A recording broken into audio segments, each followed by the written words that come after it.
Assalamualaikum warahmatullahi wabarakatuh. Oke, jadi kami berada di sini ialah bermaksud untuk melakukan analisis dan juga wawancara terhadap sebuah isu sosial yang ada di sekitaran Universitas Jember, yaitu lebih tepatnya di sekitaran Jalan Jawa terkait penyalahgunaan fungsi dari trotoar yang dilakukan oleh pedagang kaki lima sebagai tempat untuk berjualan. Sebelumnya, perkenalkan, nama saya Muhammad Fakih Nur Al-Hadi dengan NIM 250910302002. Oke, perkenalkan, nama saya Syofa Aulia Ramadhani dengan NIM 2509110302032. Perkenalkan, nama saya Teresia Masayura Widya Putri Antika dengan NIM 250910302018. Perkenalkan, nama saya Zoran Rumalasari dengan NIM 2509110302009. Perkenalkan, nama saya Sofiana Latifatul Husna dengan NIM 250910302095. Perkenalkan, nama saya Muhammad Hafiz dengan NIM 2510302025. Jujur dari tanggapan saya sendiri, melihat yang ada di Jember saat ini, banyak sekali pedagang-pedagang yang menjual makanannya di trotoar. Jujur itu sangat mengganggu kita sebagai pejalan kaki. Apalagi kita sebagai pejalan kaki pun tidak mendapatkan hak sepeser pun untuk berjalan. Terkadang kita harus mengambil sedikit resiko untuk berjalan di jalan yang dimiliki oleh pengendara-pengendara motor.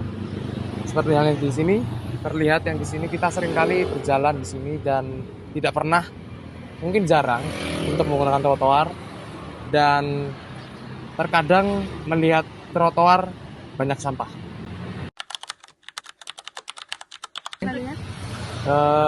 Pengetahuan saya pribadi sejauh ini pun di Jember apalagi masih belum ada konflik.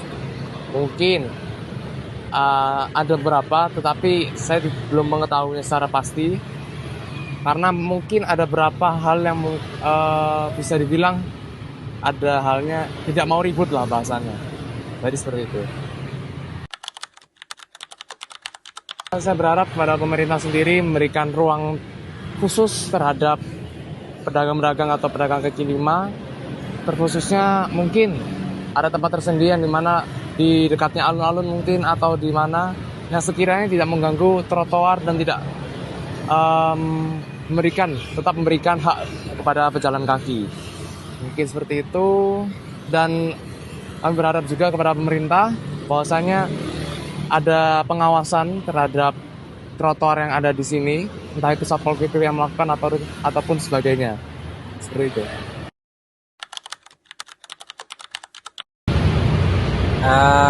Sebenarnya kalau tanggapan saya sih nggak terlalu mengganggu ya. Mungkin mesti udah ada izinnya dari pihak yang terkait.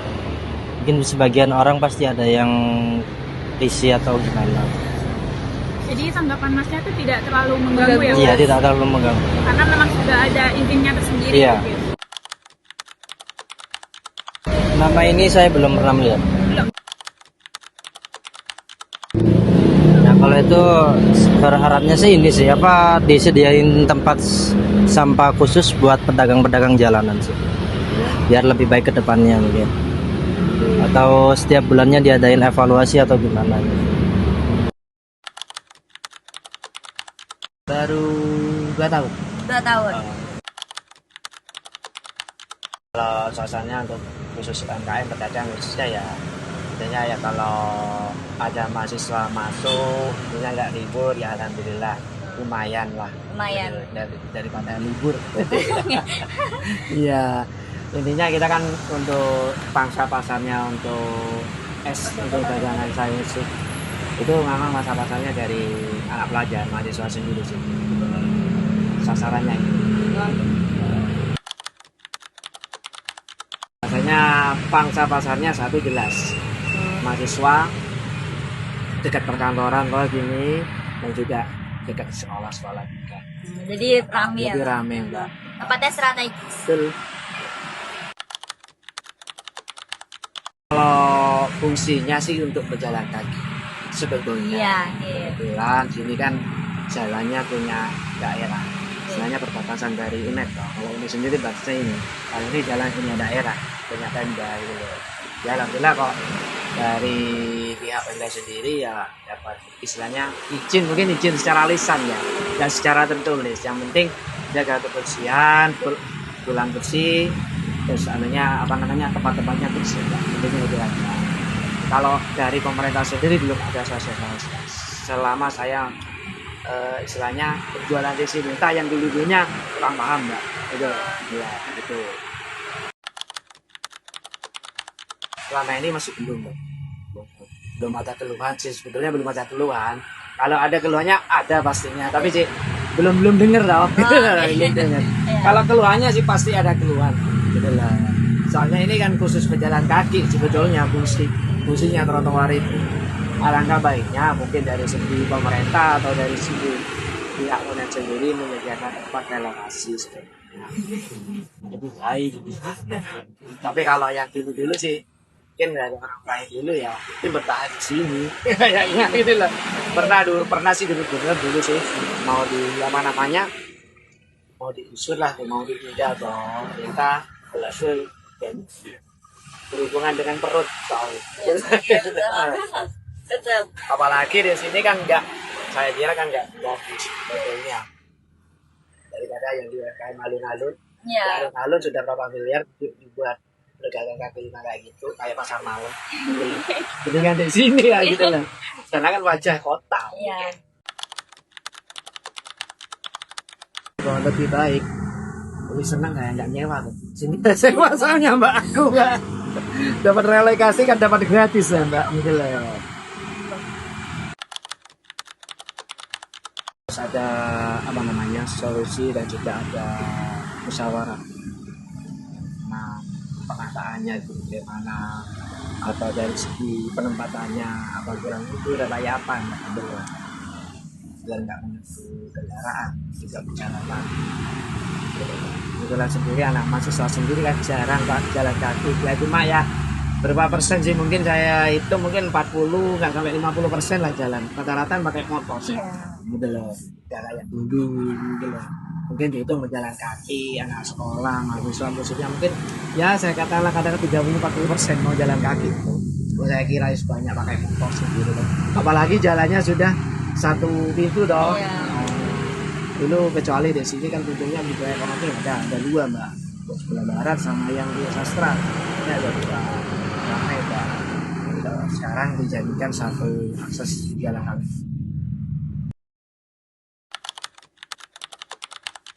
Sudah 10 tahun. 10 tahun. Oke. kalau dulu belum apa ya kayak ini lah ya lumayan penghasilan ya lumayan. Sekarang udah menurun. Gak kayak dulu pengaan sekarang. Suasananya kayak ramai kah atau masih tetap? Suasananya apa ya? Ya ramai gitu leh. Cuma penghasilan itu agak kurang. Alasannya ya gak ada kerjaan lain wes selain ini. Mungkin tempatnya lebih strategis atau bagaimana? Lebih luasa gitu. Luasa. Ya agak-agak rame gitu. Jalannya agak rame. Kalau penghasilan jelasnya aja ya kurang gitu. Kayak dulu. Gak ada.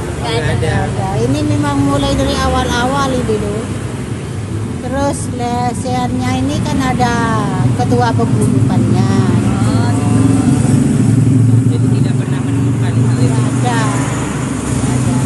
Cuma ngeluhnya ya itu ekonominya itu sekarang kurang penghasilannya gitu. Gak kayak dulu. Gak ada. Gak ada harapan. Oh gitu.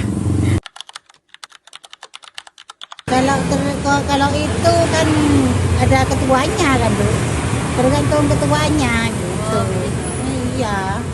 Tapi jelasnya mestinya nggak mau gitu kan. Enak di sini udah. Ya ini buat tempat lesian gini wes. Berjualan gini ya? Buat mau berjualan. Usahanya itu kan cuma ini aja tuh. Di rumah ya gak ada sawah, gak ada apa, gak ada. Di sini kan gak ada pabrik, cuma tujuan tok ini cuma lesian tok. Kan ya kan gak ada pabrik kayak kota-kota lainnya kalau di Jember. Satunya ya ini cuma jalan keluarnya cuma apa lesian ini cuma gitu. Baik, dari hasil penelitian yang telah kami langsungkan pada hari Minggu 2 November 2025, kami menganalisis fenomena yang terjadi di sekitar Jalan Jawa dengan mengaitkannya pada teori produksi ruang milik Henry Lefebvre. Teori ini berfokus kepada produksi ruang sosial. Dengan melakukan analisis, kami menggunakan sumber rujukan yaitu sebuah buku yang berjudul The Production of Space yang diterjemahkan ke dalam bahasa Indonesia pada tahun 1991. Dan dari buku aslinya yang berjudul La Production de Espace ditulis pada tahun 1974 yang berbahasa Prancis oleh Henry Lefebvre. Pada buku ini dijelaskan bahwa teori produksi ruang berkaitan dengan manusia yang sebagaimana kita ketahui mereka merupakan golongan dari makhluk sosial yang mempunyai keinginan dalam memproduksi ruangnya atau kehidupannya. Dengan adanya kesadaran mereka sebagai makhluk sosial, manusia mampu membentuk dunianya sendiri atau konsepsi ruang sosial. Dan sisi lain produksi ruang ini tidak terlepas dari hubungannya dengan aktivitas yang manusia lakukan. Selain informasi yang kami peroleh dari pedagang, di sini kami juga berusaha mengulik informasi dari pejalan kaki yang kami temui di daerah Jalan Jawa tersebut. Menurut salah satu informan yang bernama Faris, adanya keberadaan pedagang kaki lima di sekitar Jalan Jawa mengharuskannya untuk berjalan kaki di bahu jalan yang menurutnya cukup membahayakan. Berbanding terbalik dengan informan sebelumnya, ketika kami melakukan wawancara dengan salah satu informan yang bernama Raffi, kebetulan juga pada saat itu tengah lewat di Jalan Jawa. Beliau mengatakan bahwa aktivitas berjalan kaki ini memang masih bisa dilakukan pada bahu jalan dan menurutnya ini masih bisa termasuk aman apabila dibarengi dengan kehati-hatian. Berdasarkan hasil wawancara tersebut dapat disimpulkan bahwa memang telah terjadi perubahan fungsi ruang pada trotoar di Jalan Jawa. Dari yang semula diperuntukkan bagi aktivitas pejalan kaki menjadi ruang ekonomi bagi para pedagang kaki lima. Aktivitas sosial yang dilakukan oleh masyarakat termasuk pedagang menunjukkan adanya bentuk pemanfaatan ruang yang berorientasi pada kebutuhan ekonomi. Sementara itu, dari sisi pejalan kaki, perubahan ini menimbulkan pandangan yang beragam. Ada yang merasa terganggu karena harus berjalan di bahu jalan, namun ada juga yang menilai kondisi tersebut masih dapat ditoleransi selama tetap berhati-hati. Namun, dari adanya hasil pengamatan kami selama berada di Jalan Jawa, kami melihat memang adanya aktivitas yang dilakukan pedagang kaki lima ini cukup membuat kesulitan pejalan kaki dalam beraktivitas di sekitaran jalan tersebut, sehingga ruang gerak pejalan kaki menjadi terbatas dan aktivitas tidak lagi berlangsung dengan leluasa seperti seharusnya.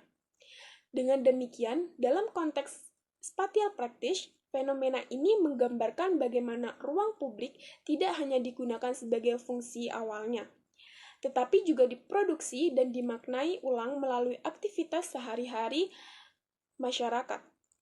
Hal ini menunjukkan bahwa suatu ruang sosial memiliki sifat dinamis dan senantiasa dibentuk oleh praktik sosial yang berlangsung di dalamnya, sehingga fungsi ruang dapat bergeser seiring dengan perubahan kebutuhan dan perilaku masyarakat.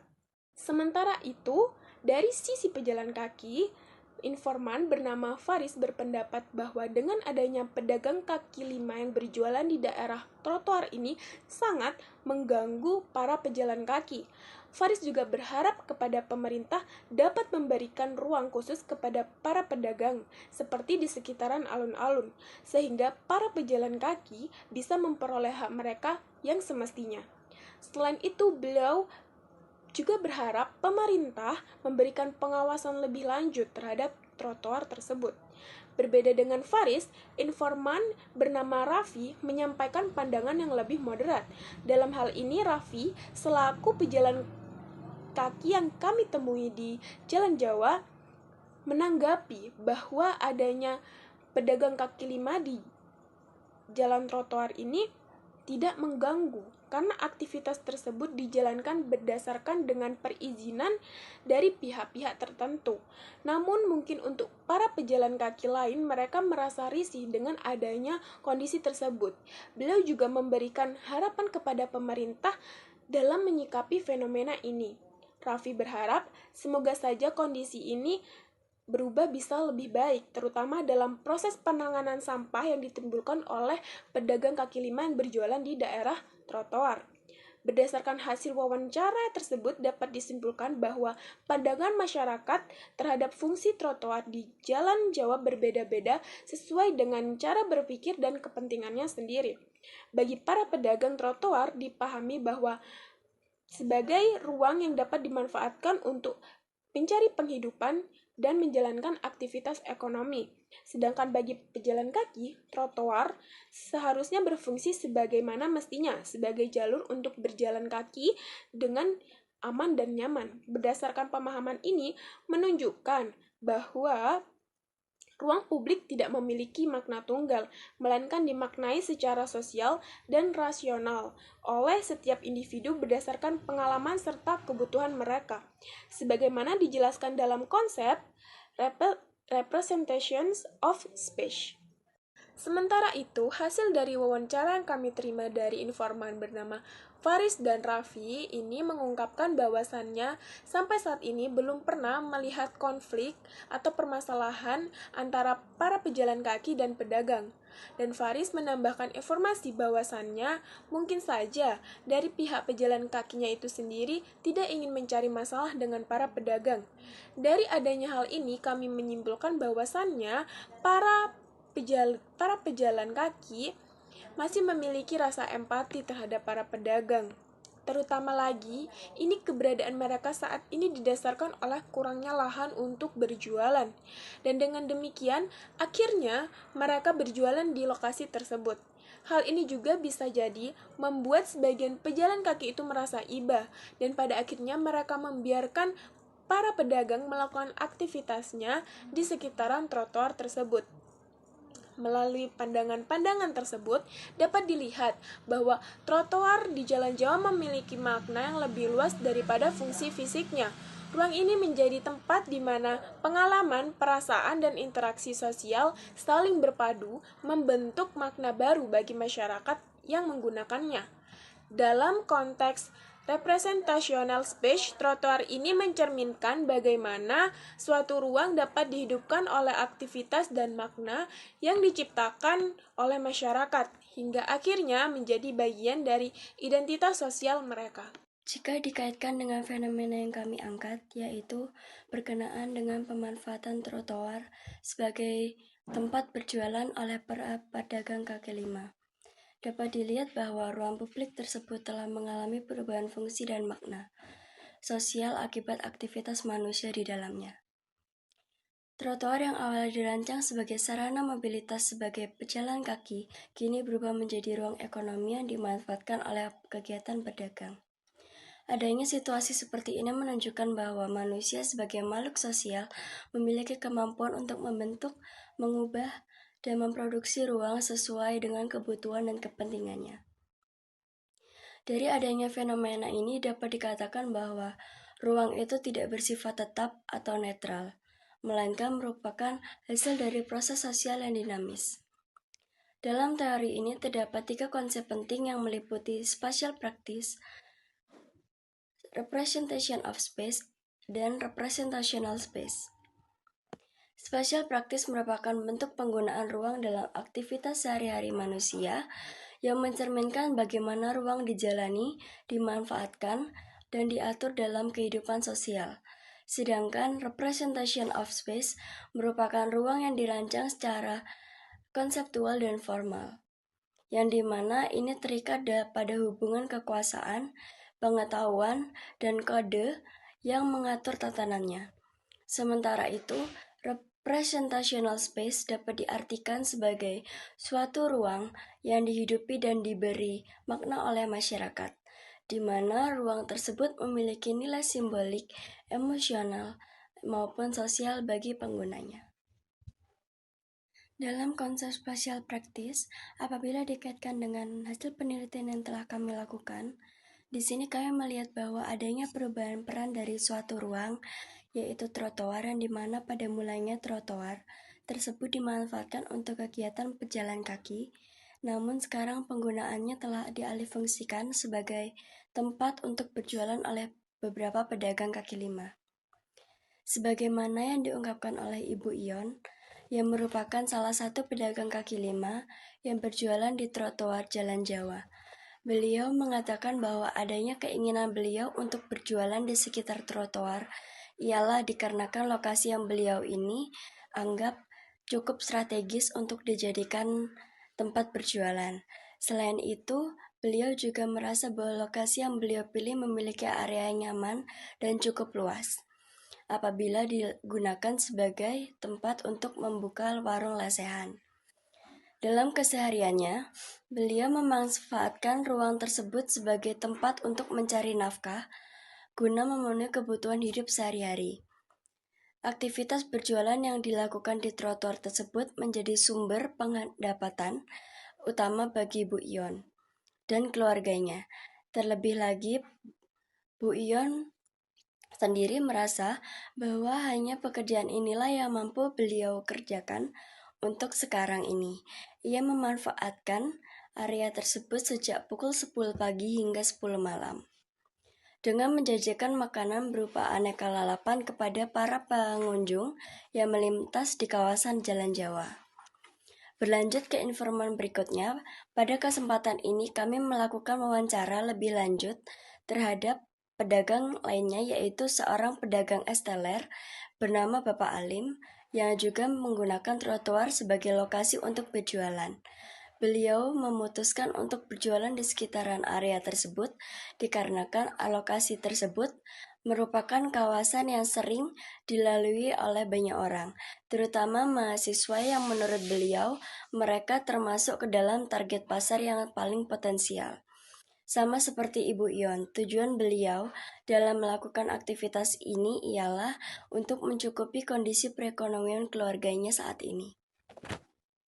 Dalam konsep representation of space, ruang dipahami sebagai hasil dari cara berpikir, pandangan, serta penilaian sosial yang dimiliki individu terhadap fungsi dan peran ruang tersebut. Dimensi ini menggambarkan bagaimana masyarakat menafsirkan ruang melalui sudut pandang, keyakinan, dan logika masing-masing. Dengan kata lain, representation of space bukan lagi tentang bagaimana ruang digunakan, melainkan bagaimana ruang itu dipahami dan dimaknai secara rasional serta sosial oleh para penggunanya. Berdasarkan hasil wawancara yang telah dilakukan, ditemukan bahwa masing-masing informan memiliki pemahaman dan pandangan yang berbeda mengenai fungsi trotoar di Jalan Jawa. Perbedaan ini menunjukkan adanya cara berpikir dan penilaian yang beragam terhadap peran ruang publik tersebut.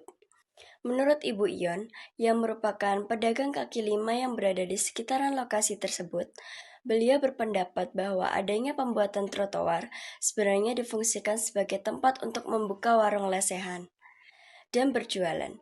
Beliau juga menanggapi bahwa apabila semisalnya nanti suatu saat dari pihak pemerintah melakukan pengaturan ulang terhadap penggunaan trotoar untuk tersebut, hendaklah dikomunikasikan kepada ketua paguyubannya, dikarenakan menurut Ibu Ion, ketua tersebutlah yang memiliki kekuasaan terhadap trotoar tersebut. Namun dari Ibu Ionnya sendiri menolak adanya tindakan tersebut terjadi. Sedangkan menurut Bapak Alim, seharusnya penggunaan dari trotoar ini diperuntukkan bagi pejalan kaki, dan trotoarnya itu sendiri masih masuk bagian dari Universitas Jember, dan pihak universitas sendiri sebetulnya sudah memberikan izin secara lisan. Nah, dari adanya perizinan tersebut, akhirnya para pedagang memfungsikan tempat tersebut sebagai sarana untuk berjualan. Beliau juga menerima apabila adanya penataan ulang terhadap ruang tersebut dari pihak pemerintah. Karena Pak Ali menilai apabila itu terjadi pasti nanti akan jauh lebih baik, dan beliau juga berharap untuk disediakan tempat yang gratis untuk mereka berjualan. Karena tempat yang mereka tempati saat ini masih dikenakan biaya sewa, dan harapannya terwujud itu pasti sangat menguntungkan bagi para pedagang. Jika dilihat dari konsep representational space, trotoar di Jalan Jawa bukan lagi sekedar jalur untuk pejalan kaki, melainkan telah menjadi ruang yang penuh makna bagi para penggunanya. Ruang ini tidak hanya dimanfaatkan untuk aktivitas ekonomi, tetapi juga menyimpan nilai-nilai emosional dan sosial yang tumbuh dari interaksi sehari-hari antara pedagang dan masyarakat di sekitarnya. Sebagaimana yang disampaikan oleh Ibu Ion dan Bapak Alim, ketika kami sedang melakukan proses pembelian dagangan milik Ibu Ion dan Pak Alim, mereka sempat bercerita bahwa tempat berjualan ini sudah memiliki arti tersendiri bagi mereka. Bu Ion yang sudah berjualan di lokasi tersebut selama kurang lebih 10 tahun, mengatakan bahwa trotoar ini bukan sekedar untuk tempat untuk mencari nafkah, melainkan juga tempat di mana ia merasa nyaman karena sudah mengenal para pembeli dan pedagang lain di sekitar. Ia merasa ada kedekatan tersendiri dengan lingkungan ini, seolah-olah sudah menjadi bagian dari hidupnya. Hal serupa juga disampaikan oleh Bapak Alim. Ia menuturkan bahwa meskipun tempat berjualannya sederhana dan berada di trotoar, namun suasananya membuat ia merasa betah. Selama kurang lebih 2 tahun lamanya berjualan di lokasi, bagi Bapak Alim tempat ini memberikan rasa aman dan menjadi ruang di mana ia bisa berinteraksi dengan banyak orang. Dari hasil analisis yang telah kami lakukan, pengkaitan antara teori produksi ruang dan fenomena yang kami bahas ini sangatlah berhubungan. Terlebih lagi dengan adanya konsep-konsep di dalam teori tersebut yang membantu menambah kejelasan dari narasi dalam analisis yang kami buat ini. Dari teori ini perlu kita sadari bahwa ruang terkadang tidak hanya memiliki satu kegunaan saja, melainkan ruang bisa saja memiliki fungsi lain yang diciptakan berdasarkan adanya kebiasaan atau aktivitas dari masyarakatnya.